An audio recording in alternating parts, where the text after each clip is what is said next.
هاي، ازيكم؟ عاملين ايه؟ معاكم ليلى من رويال هاوس تكنولوجي سيستمز. اتكلمنا المره اللي فاتت عن استخدامات البلوتر ومواصفات البلوتر اللي تناسبك، واتكلمنا كمان عن البرينتر، بس جات لنا اسئله كتيره جدا عن الفيديو ده ان احنا نتكلم باستفاضه اكتر، واكتريه الاسئله كانت جايه من شركات بيسالونا عن مشاكل البرينتر وازاي ان احنا نقدر نحلها. فانا النهارده جايبه خلاصه الكومنتس اللي جات لنا في الفيديوهات كلها، وهكلمكم عن مشكله واسبابها، وفي الفيديو اللي جاي ان شاء الله هقول لكم ايه الحلول بتاعتها. خليكم معايا.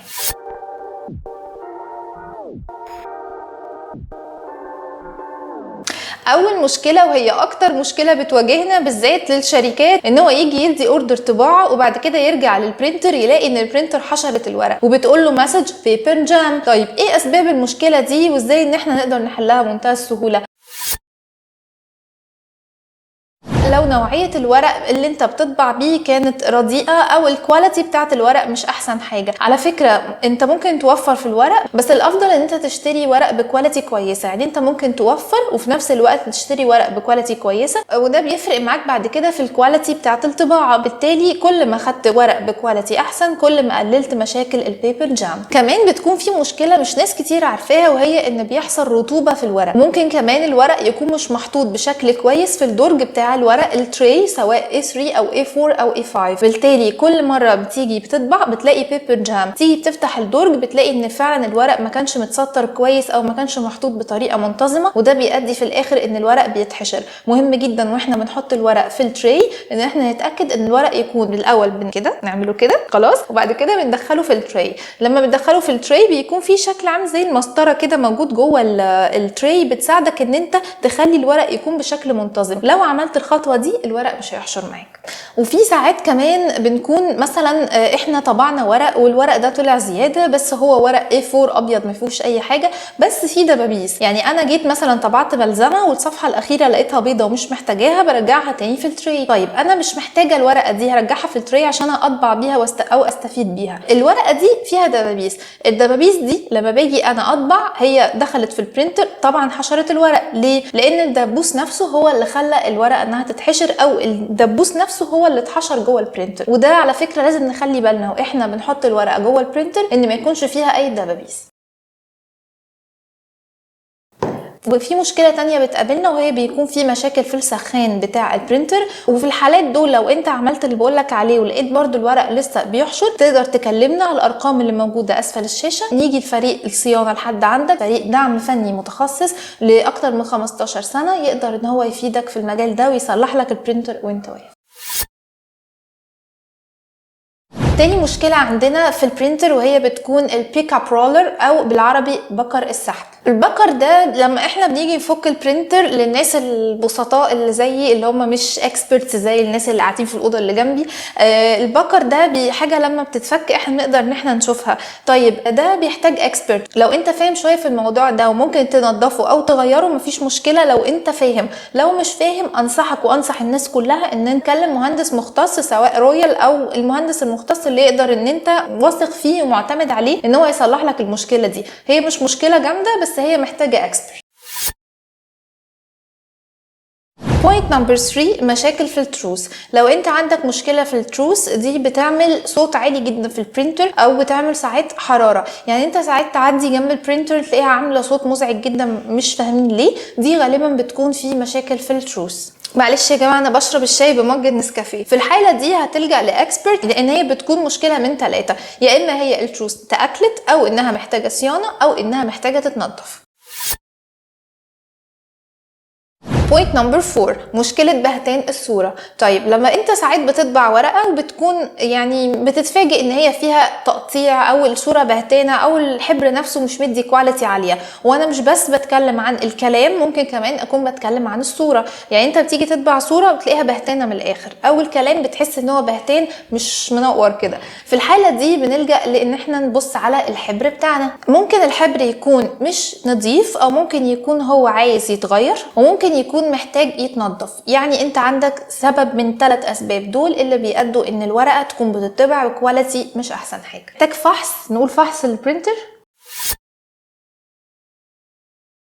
بوينت نمبر 5، السخان. ساعات ان هو الحبر مش بيكون ثابت على الورقه، يعني بتحس ان في كلام مطبوع وفي كلام ممسوح. بتقابلها كتير جدا زمايلي اللي في الشركات اللي بيتفاجئوا بعد ما يطبعوا ورق كتير يلاقوا في ورقه فيهم كده بيحسوا بتجديره اليوم بيضرب اصلا. ده بيكون محتاج انه اول حاجه يا اما السخان بيتغير، لو مش عارف بمنتهى البساطه بتتصل باكسبرت. الاكسبرت بيجي لك سواء رويال او مكان دعم فني مختص وهو بيحل لك المشكله دي.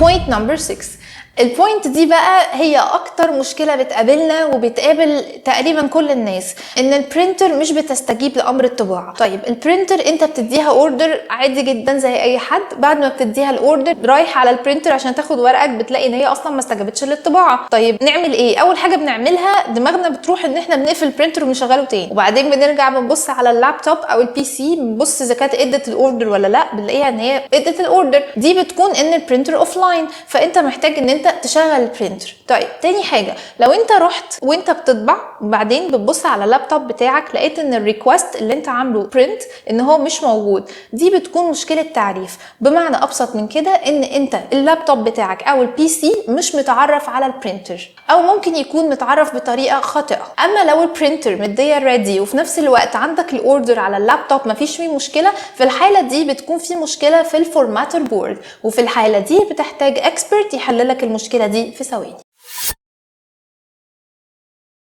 بوينت نمبر 7، لو انت بتعدي جنب البرينتر ولقيت صوت عالي جدا زي صوت الغساله في الحاله دي بتكون في مشكله في الدرام نفسها، او بمعنى ابسط من كده الحباره نفسها. يعني في مشكله في الحباره الصوت ده هي بتديك انذار بتقولك الحقني انا محتاجه صيانه. او في مشكله تانية وهي السوينج وير او التروس اللي احنا اتكلمنا عليها في البوينت اللي في الحاله دي هتحتاج لاكسبرت او مهندس مختص بين قوسين عشان يقدر ان هو يحل لك المشكله دي. وعلى فكره كل المشاكل اللي انا بتكلم فيها دي تخلص وانت واقف، لان احنا عندنا خدمه ان نقدم الزياره للشركه اللي انت فيها او مشروعك او بيتك ونحلها لك في ثواني. يعني انت تقدر ان انت وانت في مكانك تكون بتنجز حاجه تانية واحنا نخلص لك المشكله دي وتستلم جهازك وانت واقف. بس لو انت في البيت ممكن بمنتهى البساطه تكلمنا على الرقم بتاعنا اللي موجود اسفل الشاشه، واحنا عندنا فريق دعم فني مختص هيقدم لك كونسولتو شامل هتشرح له ايه المشكله بالظبط. وممكن كمان تبعت له الصوره بتاعه الحاجه اللي انت مش عارف تشرحها لينا على الواتساب، وهيرد عليك فريق الدعم الفني في ثواني، لان الفريق بتاعنا بخبره اكتر من 15 سنه في المجال ويقدر يفيدك بمنتهى السهوله والبساطه باقل سعر واحسن جوده. بوينت نمبر 8، لو البرينتر بتاعتك انت مثلا اديت اوردر انها تطبع 10 ورقات طبعت لك 9 طبعت لك 8، طب وبعدين اول حاجه بتعملها ان انت بترجع للبي سي او اللابتوب بتاعك وبتحاول تشوف ايه المشكله. طيب لقيت ان هي برده متعرفه وان البرينتر اونلاين ومفيش اي مشكله، في الحاله دي بقى هقول لكم على المشكله دي سببها ايه. في الحاله دي بتكون مشكله الفورماتر بورد، او كمان بتكون في مشكله في السنسور بتاع الورق. وساعات كتيره ما بنبقاش عارفين ان دي بتبقى حاجه جوه البرينتر نفسه ان هي بتكون مكسوره او بتكون معلقه. في الحاله دي بتكلم مهندس مختص او اكسبرت بيجي لك لحد عندك وبيحلها لك في ثواني. بوينت نمبر 9، اهم مشكله اللي بتقابلنا اللي هي بتعطلنا من غير اي لازمه. انا مثلا مديري قريب طلب مني ان انا اطبع ورق، وانا رحت اطبعه لقيت فيه خطوط في الورق، اضطريت ان انا اطبعه تاني. طبعا الكلام ده اصلا قبل ما اجي اشتغل في رويال حصلت لي المشكله دي، بس بعد لما جيت رويال طلبت حد من الاكسبرت هنا يجي يساعدني وحلها لي في ثواني. اقول لكم بقى قال لي ايه المشكله. الاكسبرت زميلي قال لي ان سببها ان هي حباره ايه بالانجلي، انكي الانك. سببها ان الانك نفسه محتاج ان هو يتغير، وقال لي محتاج تبقي تراجعي على الانك يا ليلى. وقال لي كمان حاجه، قال لي ان اليوزر فيلم او السخان محتاج ان هو يتغير. فقال لي حاجتين، قال لي خلي بالك من الانك لازم ان انت تراجعي عليه وتبصي عليه تاني وتتشيكي كل فتره، واليوزر فيلم برده تشوفي لو هو محتاج يتغير. المشكله بتكون بسبب يا اما الاحبار او السخان.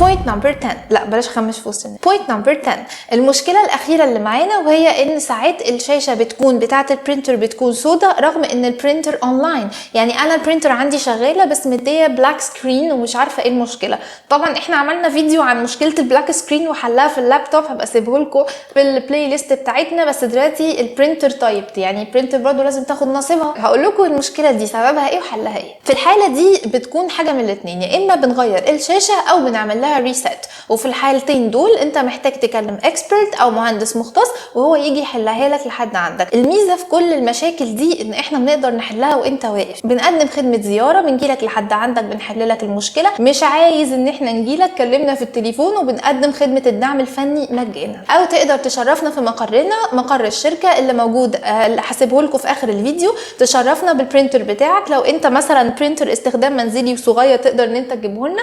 احنا عنواننا سهل ما يتوهش، وهنقدم لك خدمه الدعم الفني. ولو محتاج اي حاجه بالتليفون كلمنا ونقدمها لك فور فري. والفحص طبعا مجاني. مستني ايه؟ فعلوا هاشتاج يور اي تي دكتور. ما تنسوش اللايك والشير والسبسكرايب. ولو عندكم اي سؤال او اي مشكله تانية واجهتكم غير ال10 مشاكل اللي واجهوني انا شخصيا فقررت ان انا اكلمكم عنهم، اكتبوهم لي في الكومنتس. طيب اشوفكم على خير، باي.